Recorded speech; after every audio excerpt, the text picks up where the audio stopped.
मेरे प्यारे सभी साथियों के लिए नमस्कार, गुड मॉर्निंग, सुप्रभातम, राधे राधे।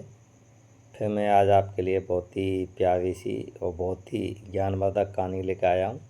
सभी भाई मेरी कहानी को ध्यान से सुनिएगा, और यदि आपको मेरी कहानी पसंद आए तो प्लीज़ लाइक कमेंट शेयर कीजिएगा।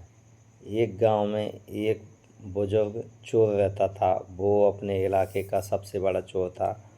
उसने ज़िंदगी भर चोरियां की थी, लेकिन कभी भी वो पकड़ में नहीं आया।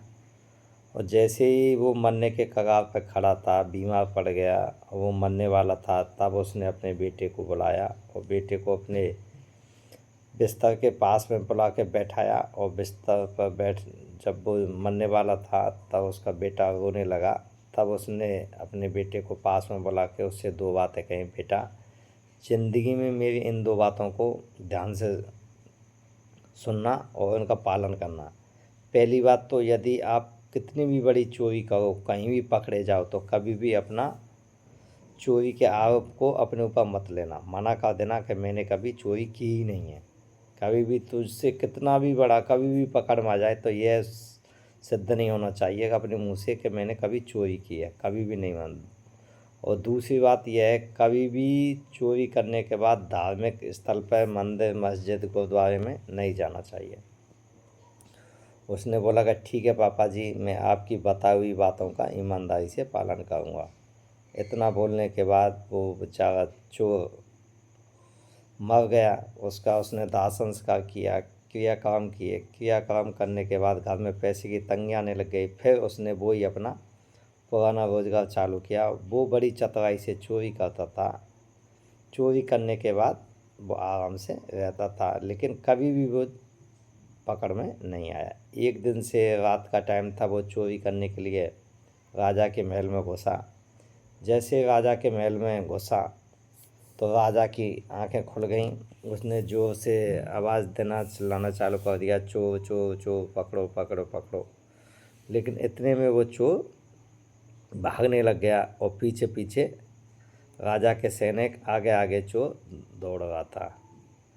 कुछ दूर आगे भागने के बाद उसको एक मंदिर दिखाई दिया। मंदिर में सत्संग चल रहा था। वो सत्संग में जाके लोगों के बीच में बैठ गया और पीछे से राजा के सैनिक आ रहे थे। तभी पुजारी के मुंह से उसको एक वाक्य, एक लाइन सुनने को मिली कि भगवान की कभी परछाई नहीं होती। चाहे कितना भी बड़ा भगवान हो, भगवान की कभी परछाई नहीं होती। इतने में वापस सैनिक आ गए और सैनिकों ने उसको पकड़ लिया। पकड़ के उसको राजा के पास लेके गए। राजा ने उसको पूछा, क्या तूने चोरी की? तभी उसे अपने पिताजी की कही हुई बात याद आ गई कि कभी भी अपना अपराध को स्वीकार मत करना। उसने बोला, नहीं महाराज, मैंने चोरी नहीं की है। तब उसने सैनिकों ने पूछा, उसको सभी लोगों ने पूछा, लेकिन वो अपना अपराध स्वीकार नहीं करे कि नहीं, मैंने चोरी नहीं की है। आप गलत मेरे ऊपर आरोप लगा रहे हो, मैंने कभी चोरी नहीं की है। राजा बहुत परेशान हो गया।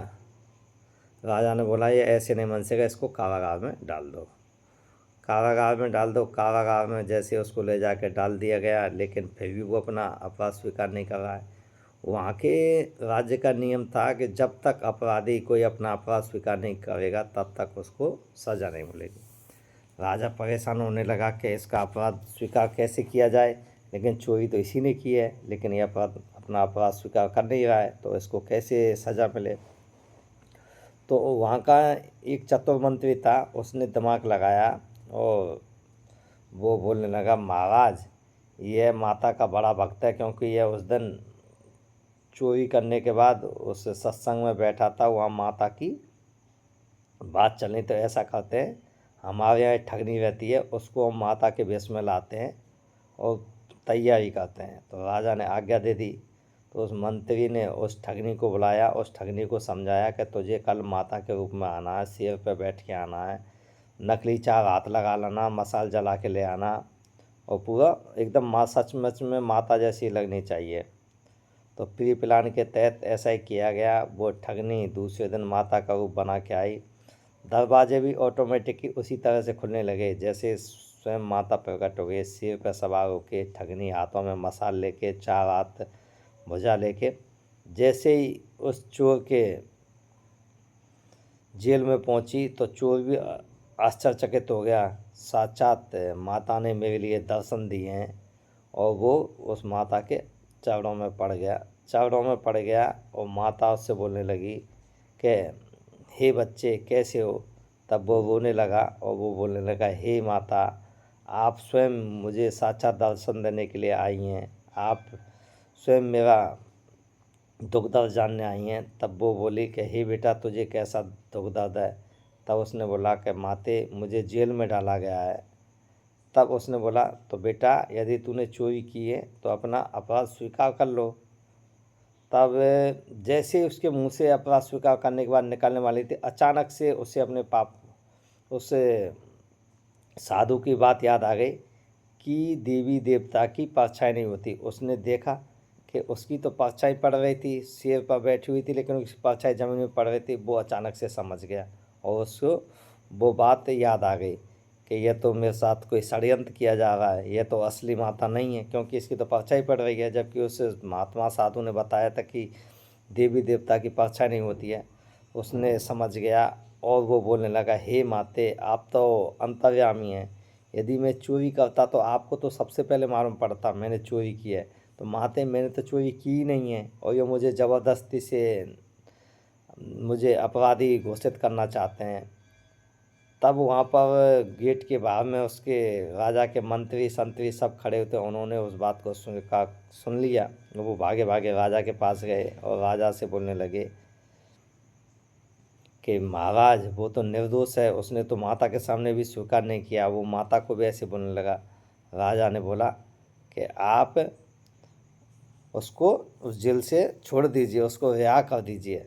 तो राजा ने उसको जेल से रिहा करा दिया। रिहा करने के बाद वो जैसे जेल से बाहर निकला और उसने सोचा कि आज मैंने छोटी सी गलती के कारण मैं मंदिर में खाली 1 मिनट के लिए गया था और मैंने 1 मिनट में वहाँ पर यह अच्छाई सीखने को मिली। यदि वहाँ डेली जाऊँ तो मैं इन अपराधों को छोड़ ही दूँगा। इसलिए भाइयों, मंदिर में आप मंदिर मस्जिद चर्च में कहीं भी अच्छी जगह जाओगे तो अच्छी बातें आपको सोचने को मिलेगी। और उसी अच्छी बात ने उसका जीवन बचा दिया था। तो आपको ये मेरी प्यारी सी छोटी सी कहानी यदि पसंद आए तो प्लीज़ लाइक कमेंट शेयर जरूर करना। थैंक यू, धन्यवाद।